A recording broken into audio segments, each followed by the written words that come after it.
In this video, I take to the muddy waters of Yabba Creek, launch the kayak with a splash, pause to listen to the bellbirds, negotiate submerged obstacles, then avoid the Jimna Rapids.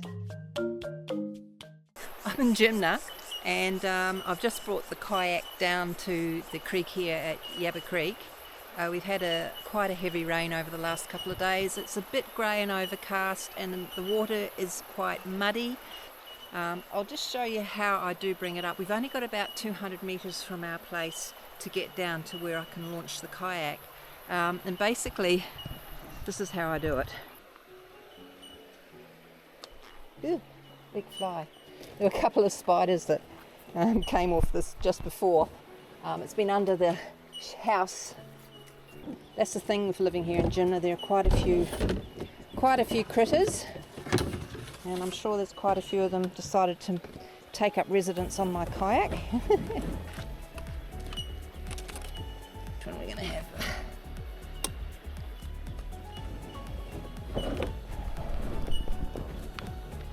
It's easily manageable by me. I mean, having a trolley or something like that would make it a bit easier. There, step one completed. Now we've just got to get in. Oh my god.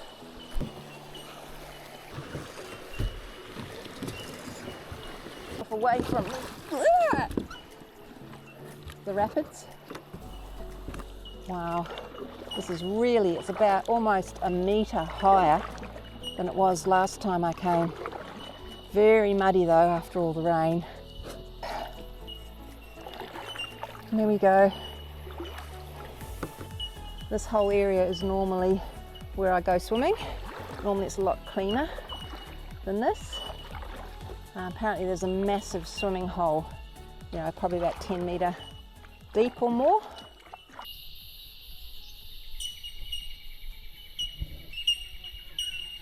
I don't know if you can hear the bellbirds.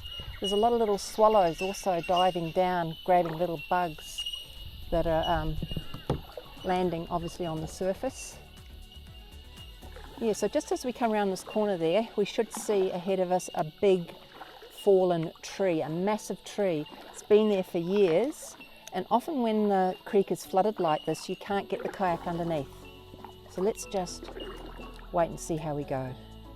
I've just stopped for a moment just to listen to the bellbirds.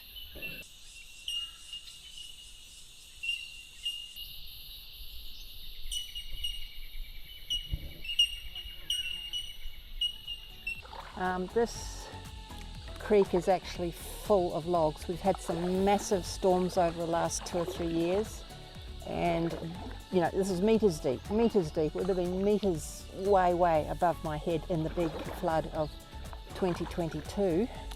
So there are big submerged logs, so it's always a good idea to keep an eye out for that and not to get snagged on that. I probably wouldn't swim down here as a result of that. So as mentioned earlier, this big log across the creek, now that would be a metre, the water would be a metre higher than last time I paddled down here. Normally I can just scoot underneath to get through to continue on paddling. There's, you know, another couple of 100 metres of river here that we can go down. You can see here, look at this, these big submerged trees. You know, it's quite... Yeah, no, that was just a piece of wood. Now I know there's a lot of submerged, I'm just gonna take it a bit easy.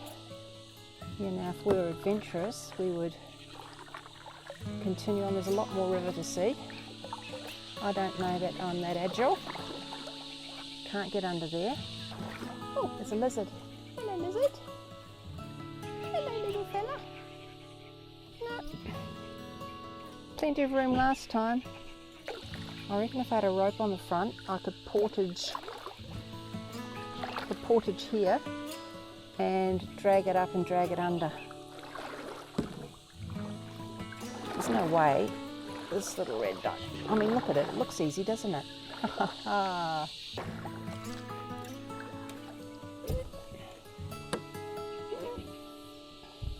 Now, can you imagine the tragedy if I tried to get out of here onto there, over to there, and then move this over to there? I'm not even going to try it. Okay, I've been sitting here for a wee while, so I think it's now time to head on back. I'm not going to attempt to cross either under or over that log. I think it's just a little bit too risky, particularly given I'm out here on my own. Right on my backyard. I pinch myself actually. I can ride my mountain bike. I can kayak up here. I can walk, hike. I can go out on my trail bike on the far trails. This is just an absolute little piece of paradise, that's for sure. I'm just getting close to where the car is parked. It does narrow and it goes underneath the road, under a bridge under the road, and there are, it gets up a little bit of speed. You can hear the water rushing over the rocks now, so I do have to be careful because I'm a bit of a dork that I don't scoot on down the mini rapids of Jimna. You can see there, we've got the rapids. Okay, now move.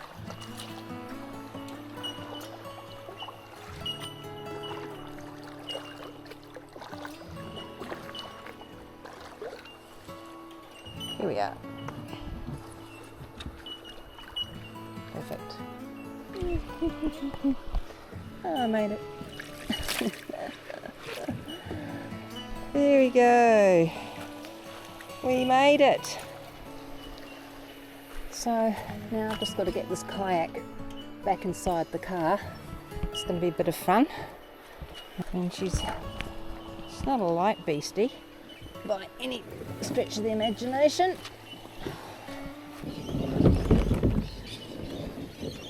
Yep, dragging it over the rocks. Yes, I know. But when you're a 6-pound weakling like me, up you go, girl.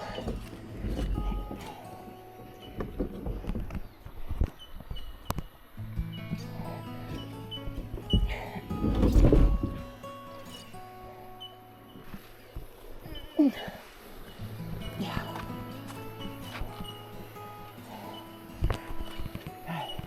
This is how we roll. Yeah. I normally don't get it in much further than that. Try and keep it level so it's less likely to slip. So that's it poking in the front, and I've just got it sticking out the back there. Everything's all back in the car now. I've got the kayak back in there. I'm very glad I came out today. I wasn't going to because it is very overcast, and with all the big rains the water was quite muddy, but it was definitely worth it. Didn't see any turtles or any wildlife, but it was a good reintroduction to the kayak, and I think I'm going to get myself a safety vest because safety is of highest priority, and if I am out here on my own, it is a concern if I don't have that flotation device. So yeah, I think I'll be looking for a safety vest of some description, but all in all, 20 minutes, 30 minutes I was out there paddling. I did have the problem of reaching that log. I knew it was going to be too high for me to get under. Now I could have portaged across. If I'd had the safety vest, I would have felt more comfortable with doing that, but not today. Okay, until next time, Yabba Creek. Time to head back home and have a nice cup of coffee. Oh.